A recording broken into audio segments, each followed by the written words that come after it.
अनन्या को लगा कि उसकी ज़िंदगी का सबसे बड़ा झटका उस दिन मिला था जिस दिन वो किडनैप हुई थी। लेकिन वो गलत थी। असली झटका तो उसे तब लगा जब उसने जाना कि जिस आदमी के साथ वो इतने दिनों से रह रही थी वो कोई आम आदमी नहीं था, वो आज़ान था, उसकी आज़ान। ईद की रात अनन्या भागकर कमरे में आ गई। उसका दिल ज़ोर ज़ोर से धड़क रहा था, जैसे उसकी पूरी दुनिया पलट गई हो। हे भगवान, ये कैसे हो सकता है? ये सब मेरे साथ ही क्यों हो रहा है? मैं तो सिर्फ एक छुट्टियां मनाने आई थी, उसके बाद एक के बाद एक ये सब क्या हो रहा है मेरे साथ? जिसकी आवाज़ सुनकर मुझे सुकून मिलता था, वही आदमी मेरे साथ इस अनजान रेगिस्तान की गांव में कैसे हो सकता है? वो हर पल मेरे सामने था, लेकिन मैं उसे पहचान ही नहीं पाई। भगवान, ये सब कैसे हो सकता है? भगवान से शिकायत करते करते, रोते रोते कब उसकी आँख लग गई उसे खुद भी पता नहीं चला। फिर कुछ देर बाद आज़ान कमरे में आता है। उसने देखा अनन्या सो चुकी है। आज़ान कुछ पल उसे देखता रहा, फिर बिना कुछ कहे वहाँ से चला गया और ज़मीन पे सो गया। सुबह की पहली रोशनी जब उस कमरे में आई, अनन्या की आँख खुली। उसने सामने देखा आज़ान ज़मीन पर सो रहा था। एक पल के लिए उसे बहुत बुरा लगा। अनन्या को एहसास हुआ कि कल उसने आज़ान को कितनी तकलीफ़ पहुंचाई है, लेकिन उसकी दिल में चल रही उलझन उसे एक पल भी वहाँ रुकने नहीं दे रही थी। वो उठकर चुपचाप वहाँ से चली जाती है। अनन्या घर के चूल्हे के पास बैठकर खाना बना रही थी। उसके हाथ काम कर रहे थे, लेकिन उसका मन कहीं और ही था। तभी पीछे से एक आवाज़ आई, अनन्या। आज़ान की आवाज़ सुनते ही जैसे उसकी दिल की धड़कन एक पल के लिए रुक गई। वो बहुत घबरा गई और तुरंत खड़ी हो गई। आज़ान की तरफ देखने की भी हिम्मत नहीं है उसमें। उसकी सांसें तेज़ हो गई। आज़ान धीरे से बोला, क्या बात है, तुम अचानक कल चली क्यों आई? बहुत हिम्मत जुटाकर अनन्या बोली, नहीं, कोई बात नहीं है, सब ठीक है। बस इतना कहकर वो बिना आज़ान की तरफ देखे वहाँ से चली जाती है। आज़ान बस उसे जाते हुए देखता रह गया। उस दिन भी और उसके बाद भी यही सिलसिला चलता रहा। जब भी आज़ान बात करने की कोशिश करता, अनन्या कोई ना कोई बहाना बना देती और वहाँ से चली जाती। कभी पानी लेने चली जाती, कभी रसोई में काम ढूंढ लेती, और अगर कभी सामने आ भी जाती तो उसकी नज़रें कभी आज़ान की आंखों तक पहुंच नहीं पाती। ये दूरियां अनन्या खुद बना रही थी, लेकिन हर गुज़रते दिन के साथ ये दूरियां आज़ान के दिल को चुभने लगी। उसे समझ ही नहीं आ रहा था कि आखिर क्या गलती हो गई उससे। बस एक हफ्ते से ऐसा ही चल रहा था। फिर एक दिन गांव के मुखिया आज़ान और अनन्या को बुलाता है। बोलता है, एक अच्छी खबर है, मैं कल ही शहर से वापस आया और वहाँ तुम दोनों का घर लौटने का एक बंदोबस्त करके आया हूँ। लेकिन सब कुछ इंतज़ाम करने में और भी थोड़ा वक्त लगेगा, तब तक यहीं रहो हमारे साथ। आज़ान बोलता है, कोई बात नहीं, आप लोगों ने बहुत किया हमारे लिए। थोड़ा देर हो रही है तो कोई बात नहीं, मुझे अच्छा ही लगता है आप लोगों के साथ रहने में। लेकिन अनन्या अचानक बोलती है, नहीं, मुझे घर जाना है, मैं अपने परिवार के पास वापस जाना चाहती हूँ, आप प्लीज़ जल्दी कीजिए। फिर सब लोग चुप हो जाते हैं। आज़ान उसकी तरफ देखता है। अनन्या नज़रें चुरा लेती है, बस इतनी सी बात, लेकिन आज़ान के दिल को तकलीफ़ देने के लिए काफ़ी था। आज़ान हैरान भी है, उसकी घर वापस जाने से उसको तकलीफ़ क्यों है? एक ना एक दिन तो जाना ही है यहाँ से। उस दोपहर आमीना अनन्या को अपने घर पे बुलाती है। आमिना ने एक पुराना लकड़ी का संदूक खोला, में से बहुत संभाल कर रखा हुआ कुछ साड़ी और उसका ब्लाउज निकाला। उनकी आंखों में पुरानी यादों की चमक थी। आमिना मुस्कुराकर बोली, बहुत साल पहले मेरे महरूम शोहर हिंदुस्तान गए थे, वहीं से मेरे लिए ये साड़ी लेकर आए थे। अनन्या ने प्यार से उस साड़ी को हाथ लगाया। कितनी खूबसूरत है, बिल्कुल नई जैसी, और डिज़ाइन तो कितनी मॉडर्न है। आमिना हंस पड़ी, कभी पहनी ही नहीं, आज तू पहन के दिखा। पहले तो अनन्या ने मना किया, अरे नहीं मासी, मैं।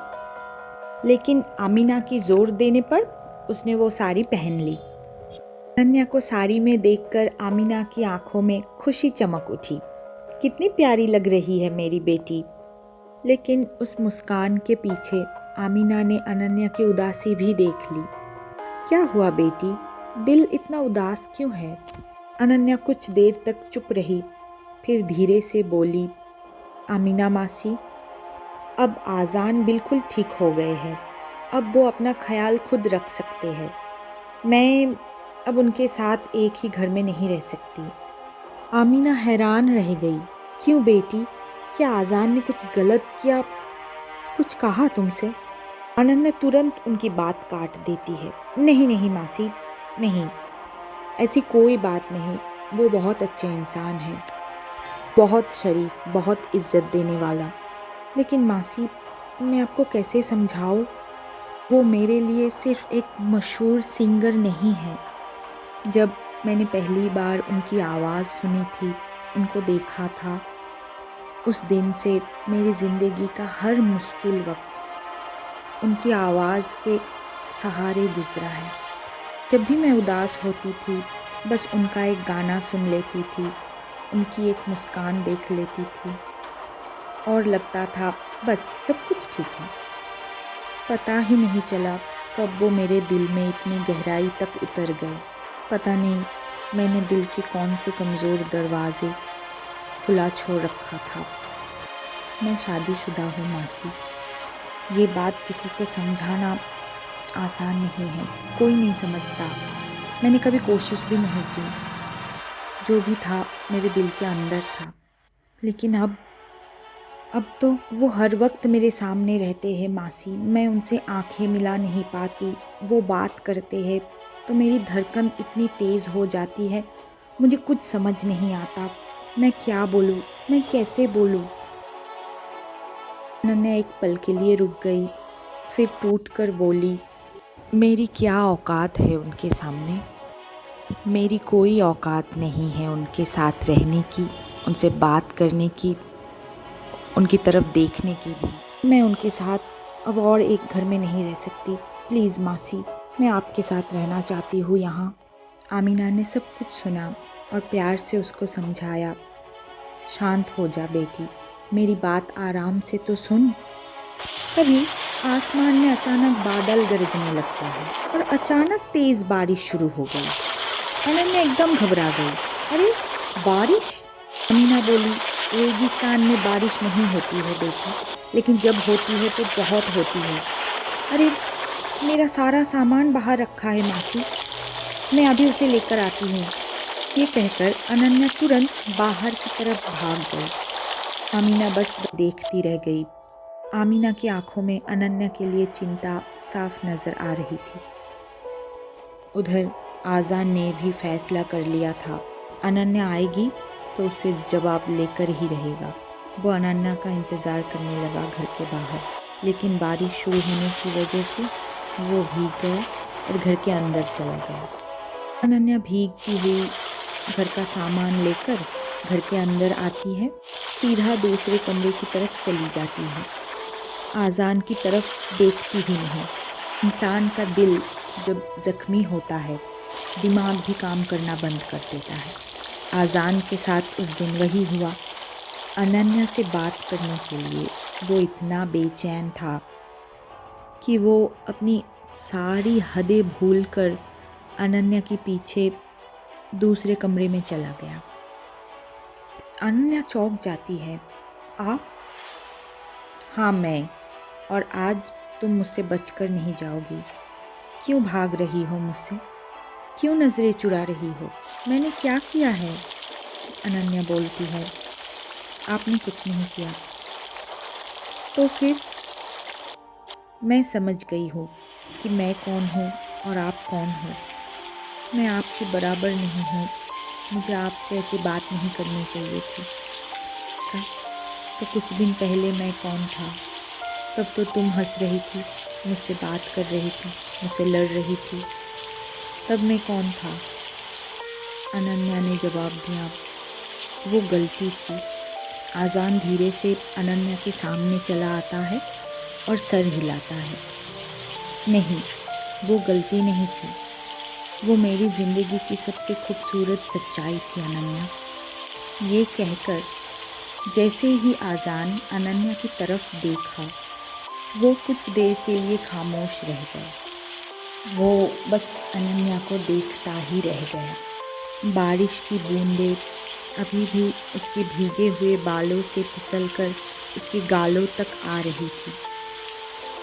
उसकी नज़रें झुकी हुई थी, जैसे वो आज़ान की आंखों में देखने की हिम्मत ही ना कर पा रही हो। उस सादगी में अनन्या किसी शहज़ादी की तरह नहीं, बल्कि एक दुआ की तरह लग रही थी। एक ऐसी दुआ जिसे इंसान मांगता तो बहुत है, लेकिन हर किसी को मिलती नहीं। और उस पल आज़ान को पहली बार एहसास हुआ कि उसकी बेचैनी की वजह अनन्या की बेरुखी नहीं थी, बल्कि उसका खुद का दिल था जो अनन्या के लिए धड़क रहा था। आज़ान बोलता है, तुम जानती हो लोग मुझे कैसे देखते हैं, या तो बहुत ऊपर से या तो बहुत नीचे से। तुम पहली इंसान हो जिसने मुझे सीधा देखा, पहली बार मुझे एक आम इंसान की तरह देखा। ये कहकर आज़ान अनन्या के बहुत करीब आ गया। आज़ान की सांसों को अनन्या अपने चेहरे के ऊपर महसूस कर रही थी। अनन्या की धड़कनें भी तेज़ हो गई। अनन्या बहुत हिम्मत जुटाकर बोली, ये गलत है आज़ान। क्या गलत है अनन्या? अक्सर हम बिना जाने गलती करते हैं, लेकिन तुमको तो जानती हो, दिल से महसूस होती हो तुम, फिर गलत कैसे हो सकती हो तुम? ये कहकर आज़ान अनन्या का हाथ पकड़ता है और अपने सीने में रखता है। फिर अनन्या आज़ान की तरफ देखती है। जब आज़ान की आंखों में अनन्या ने देखा, तो उसे दुनिया का मशहूर सितारा नज़र नहीं आया, ना तो वो जिसकी आवाज़ के मुस्कान के लाखों दीवाने, ना ही वो जो स्टेज की रोशनी में चमकता है, बल्कि उसने एक अनफिल्टर्ड आज़ान को देखा, उसका रियल वजूद को महसूस किया। शायद इसीलिए अनन्या अपनी नज़र नहीं हटा पाई, वहाँ से भाग नहीं पाई कि मोहब्बत सिर्फ वो सितारे से नहीं हुई थी, बल्कि इस इंसान से भी हुई थी। आज़ान ने पूछा, भी दूर रहोगी? अनन्या बोली, मुझे डर लग रहा है। इससे, मुझसे या खुद से? आज़ान, मैं हर वक्त सब कुछ सही करने की कोशिश करती हूँ। मैंने हमेशा स्ट्रॉन्ग रहने की कोशिश की, लेकिन आज नहीं कर पा रही। फिर आज़ान बोलता है, तुम्हें हमेशा स्ट्रॉन्ग रहने की ज़रूरत नहीं है। मैं हूँ, कभी कभी दिल की बात सुनना भी ज़रूरी होता है। फिर जब आज़ान ने अपने होठों से अनन्या की गालों को छुआ, तो अनन्या को बिल्कुल गलत नहीं लगा।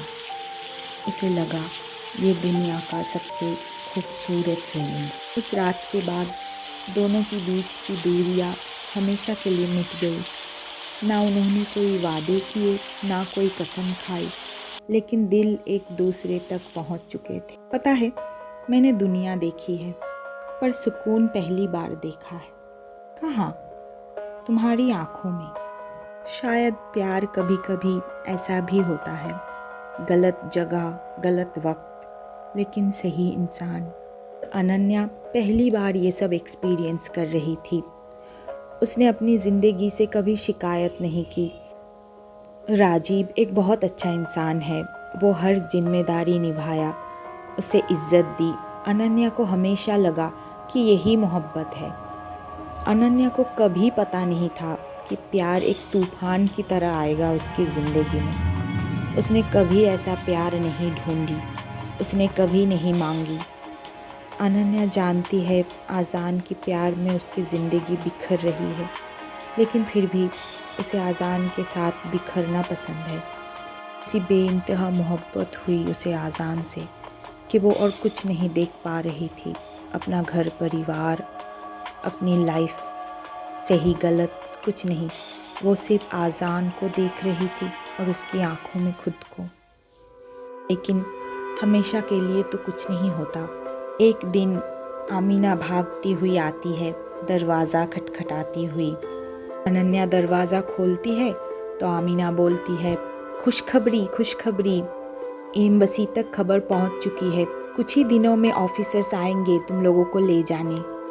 ये सुनकर अनन्या का चेहरा उतर जाता है, क्योंकि वो समझ गई थी कि अब उसकी दुनिया पूरी बदल गई है और अब वो अनन्या पहली जैसी नहीं रही। घर लौटना मतलब आज़ान को छोड़कर जाना। आज़ान को छोड़ के मैं एक मिनट भी नहीं रह सकती। और फिर मैं राजीव के पास भी किस मुँह से जाऊँ। प्यार कभी पूछ कर नहीं आता। कभी कभी वो रेगिस्तान के बीच मौत के साए में एक ऐसे इंसान से हो जाता है जिसे भूलना नामुमकिन है।